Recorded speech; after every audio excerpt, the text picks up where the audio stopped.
Social justice for world human rights council national chairman doctor Koppula Vijay Kumar గారి ఆదేశానుసారము ఈరోజు ప్రభుత్వ ఆసుపత్రి బైన్సాకు రావడం జరిగింది.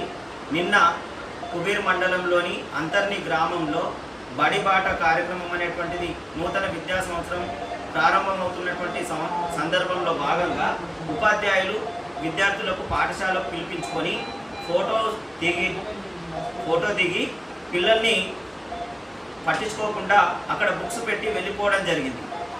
ఇలా వెళ్ళిపోవడం వల్ల అక్కడ ఉన్నటువంటి పిల్లలు అక్కడే ఆడుకోవడము, ఆడుకుంటున్నటువంటి దగ్గర శిథిలావస్థలో పురాతన పాఠశాల శిథిలావస్థలో ఉంది. అది కూలి 4 పిల్లలకు మామూలుగా గాయాలయ్యాయి. ఈ అబ్బాయికి మాత్రము పూర్తిగా ఒక కాలు అనేటటువంటిది 3 చోట్ల విరగడం, అందులో నుంచి ఎముక అనేటువంటిది బయటకు రావడం. ఆ ఫోటో చూస్తూ ఉంటే కళ్ళకు కన్నీరు కాదు రక్తం వస్తుందండి.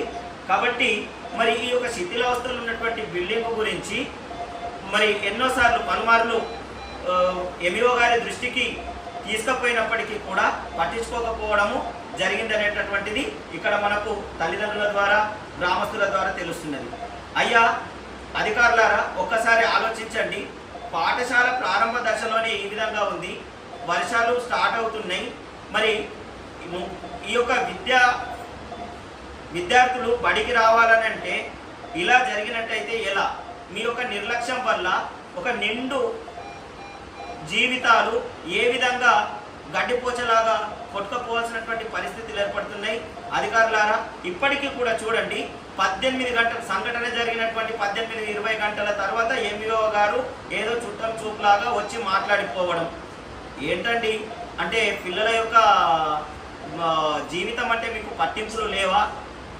డిఓ గారు ఇప్పటి వరకు రాకపోవడము, అందులోనూ స్పందించకపోవడము. అయ్యా డిఓ గారు, మీకు ఒకటే కోరుకుంటున్నామండి, కేవలం అంతర్ని గ్రామంలో ఉన్నటువంటి పాఠశాలనే కాదు, జిల్లా స్థాయిలో మీరు క్షేత్ర పర్యటన అనేటువంటిది చెయ్యండి. ప్రతి గ్రామాన తిరగండి.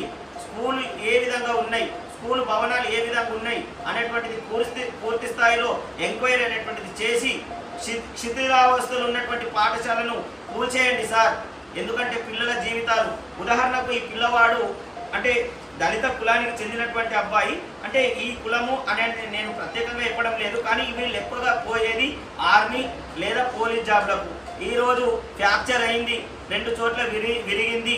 ఆ అబ్బాయి ఏ విధంగా జాబ్ కొడతాడు? ఒక్కసారి ఆలోచన చేయండి. అంటే మీ యొక్క నిర్లక్ష్యం వల్ల విద్యార్థుల యొక్క జీవితాలు అనేటువంటి గాలిలో కలిసిపోతున్నాయి. దయచేసి అధికారులారా ఇప్పటికైనా స్పందించండి. అదేవిధంగా ఒక పేద విద్యార్థి, వాళ్ళ తల్లిదండ్రులు ఈ యొక్క ఖర్చులు ఎక్కడి నుంచి భరిస్తారు? కాబట్టి ప్రభుత్వం అనేటువంటిది వీళ్ళకు ఆర్థిక సహాయం అనేటువంటిది అందించి వీళ్ళను ఆదుకోవాలి, వీళ్ళ కుటుంబాన్ని ఆదుకోవాలి. ఆ పిల్లవాడి యొక్క పూర్తి స్థాయిలో కోలుకునే వరకు అంతా ప్రభుత్వమే చూసుకునే విధంగా చూడాలి.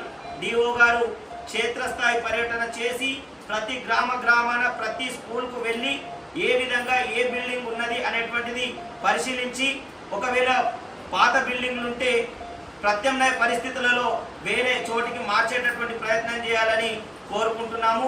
దీనికి పూర్తి స్థాయి బాధ్యత డిఓ గారే అని మా ఆర్గనైజేషన్ తరఫున తెలియజేసుకుంటున్నాము.